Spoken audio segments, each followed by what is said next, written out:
नमस्कार साथीहरु, तपाईहरु सबैलाई स्वागत छ मेरो च्यानल अल्फोनिज वाइटीमा। र आजको मेरो भिडियो रहेको छ पोर्टेबल एप सम्बन्धी। यो भिडियो भनेको मैले चाहिँ आफैले बनाएको भिडियो जो कि इंग्लिश ल्याङ्ग्वेजमा थियो, त्यसलाई नै ट्रान्सलेट गरेर नेपाली ल्याङ्ग्वेजमा बनाएको जो कि नेपाली साथीहरुलाई हेर्न सजिलो होस् भनेर। र अब म सुरु गर्छु आज भिडियो। त्यसैले अब हामीहरु कुरा गरौँ पोर्टेबल एप सम्बन्धी। पोर्टेबल एप्स भनेको एउटा यस्तो टाइपका एप्सहरु हुन् जो कि हजुरको एउटा फ्ल्याश ड्राइभमा राखेर हजुरले त्यसलाई जहाँ पनि लग्न सक्नुहुन्छ। फ्ल्याश ड्राइभ भनेको हजुरहरु सबैलाई थाहा होला, जो हामीले सधैँ आफ्नो दिनबदिन काम गरिरहेको पेन ड्राइभ र मेमोरी कार्डहरु हो। र फ्ल्याश ड्राइभमा हजुरले पोर्टेबल एप्स हाल्नुभयो भने त्यसबाट हुने फाइदाहरु र घाटाहरु तिनीहरु सबैको बारेमा चाहिँ म आज भन्छु। र त्यसको लागि चाहिँ म पहिलोचोटि भन्छु फाइदा, किनभने पोर्टेबल एप्सको कुनै पनि घाटो छ जस्तो मलाई लाग्दैन। र पहिला सुरु फाइदाहरुको कुरा गर्दाखेरि सबैभन्दा ठूलो फाइदा रहेको छ प्राइभेसी। हजुरहरुलाई अहिलेको जमानामा प्राइभेसीको महत्त्व थाहा नै होला। यो थाहा छैन भने म भन्दिन्छु। हजुरहरुलाई थाहा नै होला, हजुरहरुले दिनकै पनि सुनिरहनुहुन्छ कहिले कसैको आइडी ह्याक भयो भनेर, या त कहिले कसैको डाटा लिक भयो भनेर। त्यो सबै प्राइभेसी भित्र आउँछ। र त्यो हुनुको कारण भनेको चाहिँ एउटा आइडीलाई धेरै मानिसहरुले आफ्नै जस्तै प्रयोग गर्यो भने हुन सक्छ। र त्यो हुनुको कारण भनेको जस्तै अब हजुर कहीँ जानुभयो र हजुरले एउटा कुनै अरूको मोबाइल या त कम्प्युटरमा केही फेसबुक चलाउन्थ्यो, तर हामी यो चाहिँ अहिले मोबाइलको कुरा नगरौँ किनभने चाहिँ हामीहरु कम्प्युटरतिर छौँ। र भने हजुरले कम्प्युटरमा आफ्नो आइडी हाल्नुभयो भने चाहिँ त्यसपछि त्यो आइडीको पासवर्ड त्यहीमा सेभ भइरहेको हुन्छ। र हजुरले जब त्यो आइडी लगआउट गर्न बिर्सिनुहुन्छ र फिर्ता आउनुहुन्छ, या त त्यहाँ हजुर लगआउट गरे पनि जब सेभ पासवर्ड गरिसक्नु हुन्छ पहिला, त भने त्यसको त्यो क्रोममा सेभ भएर आउँछ। र त्यसको लागि हजुर के गर्न सक्नुहुन्छ, आफ्नो एउटा पेन ड्राइभ या त फ्ल्याश ड्राइभ जे भन्नुहुन्छ हो त्यसको भित्र आफ्नै पोर्टेबल एप्स भित्र क्रोम हालेर लग्नुभयो भने हजुरले पेन ड्राइभ हाल्न साथ त्यो क्रोम रन भइहाल्छ। पेन ड्राइभ हाल्न साथ आफ्नै पेन ड्राइभको क्रोमलाई रन गर्न सक्नुहुन्छ इन्स्टल नगरिकनै, किनभने पोर्टेबल एप्सहरुलाई इन्स्टल गर्नु पर्दैन।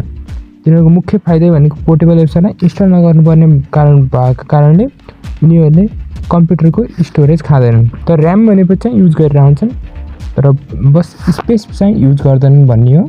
र यसको अर्को मुख्य फाइदा रहेको छ, यसलाई कुनै पनि ओएस या त भनौँ डिभाइस ड्राइभर एक्स्ट्रा चाहिँदैन।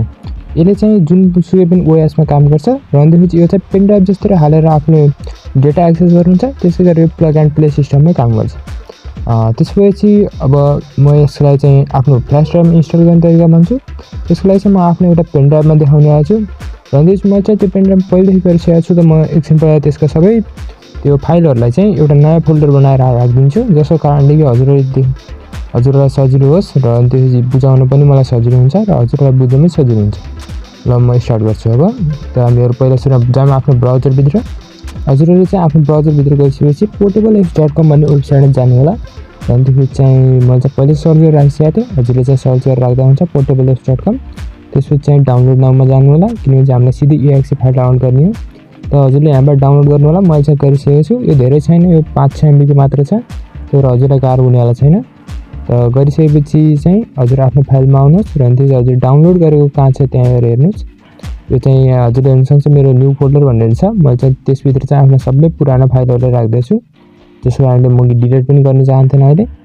अनि त्यो चाहिँ अहिले चाहिँ मैले exe फाइललाई रन गरेँ। अब हजुरले केही पनि गर्नु पर्दैन, हजुर चाहिँ यसलाई पेन ड्राइभमा राखेर पनि रन गर्नु पर्दैन। यसलाई चाहिँ डाउनलोडै भएको फोल्डरबाट रन गरिदिनुहोस्। र त्यसपछि न्यू इन्स्टलमा गएर नेक्स्ट गर्नुहोस्।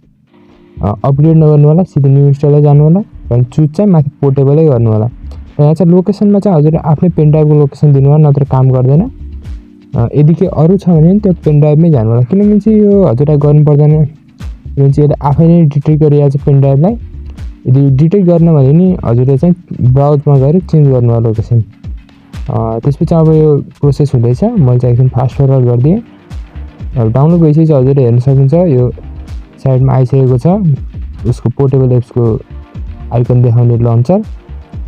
अब चाहिँ यसले डाइरेक्टरी खोल्दैछ, किनभने चाहिँ हजुरलाई थाहा नै होला केही पनि एप्स डाउनलोड गर्नलाई उसको डाइरेक्टरीबाट गर्नुपर्छ। र पहिलोचोटि भएकोले यो चाहिँ अलि टाइम लगाउँछ। एकछिन कुराउँ, एकैछिन रोकिनु होला, यो अलि टाइम लगाइरहेको छ।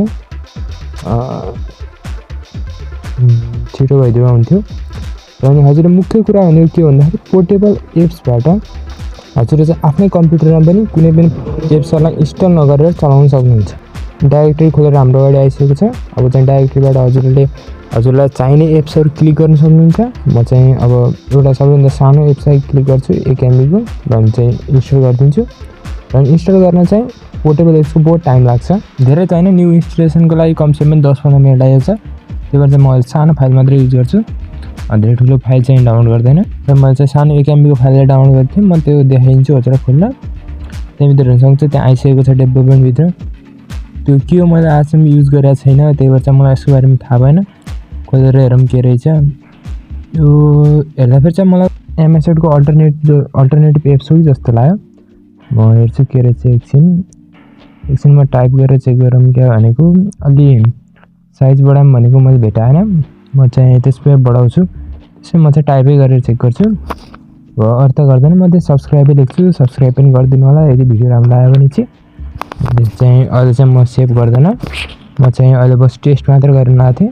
म चाहिँ हजुरलाई टेस्ट गरेर देखाइसकेको छु। अब चाहिँ म हजुरलाई फेरिबाट ओपन गरेर देखाउँछु। जस्तै हजुरले के गरेर चाहिँ नयाँ फाइलहरू नयाँ कम्प्युटरमा या त अर्को कम्प्युटरमा गएर यो खोल्न सक्नुहुन्छ भनेर देखाउँछु।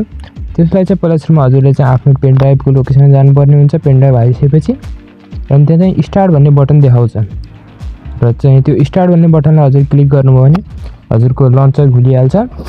लन्चर खुलिसकेपछि अब त्यहाँ हजुरले आफ्नो फाइलमा गएर चुज गर्न सक्नुहुन्छ।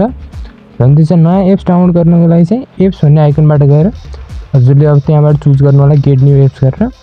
त्यसपछि फेरिबाट उसले चाहिँ आफ्नो डाइरेक्टरी नै खोलिदिन्छ। र अनि त्यसपछि चाहिँ यो चाहिँ अरू सबै बेला चाहिँ अफलाइन नै चल्छ। तर जब हजुर डाइरेक्टरी खोल्न ट्राई गर्नुहुन्छ त्यसपछि चाहिँ अनलाइन चाहिन्छ यसको लागि। र अनि त्यो चाहिँ अनलाइन छ भने चाहिँ यसले आफू कहिलेकाहीँ चाहिँ एप्सहरूको अपडेट पनि माग्छ र अपडेट पनि गरिदिनु होला। हजुरले यसको डाइरेक्टरीमा हेर्न सक्नुहुन्छ बहुत धेरै एप्सको अप्सनहरू रहेका छन्। म चाहिँ अब इन्ट्रो गरेँ अहिलेको लागि। र अनि चाहिँ म हजुरलाई भनिदिउँ कि मैले अहिले रेकर्ड गरिरहेको छु यो ओबिएस स्टुडियोबाट। यो पनि चाहिँ मेरो उबाटै रन भइरहेको पोर्टेबल एप्सबाटै रन भइरहेको छ, मतलब यो पेन ड्राइभबाटै रन भइरहेको छ। हजुर हेर्न सक्नुहुन्छ यो पेन ड्राइभको भित्रै यो आएको छ। पेन ड्राइभको भित्र न्यू फोल्डरको भित्र थियो यो।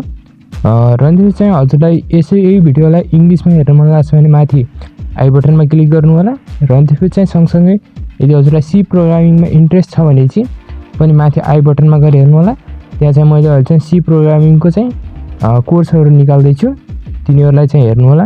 र अनि त्यो चाहिँ हजुरहरूसँग कुनै पनि सल्लाह सुझाव या त मैले के गरेपछि मेरो भिडियोहरूको क्वालिटी इम्प्रुभ हुनसक्छ र अनि त्यस कुनै पनि भविष्यको लागि टपिक छ भने नि मलाई कमेन्ट गर्नु होला। र अनि त्यसपछि अहिलेसम्म भिडियो हेरेकोमा धन्यवाद। र अनि चाहिँ लाइक र सब्सक्राइब गर्न नबिर्सिनु होला।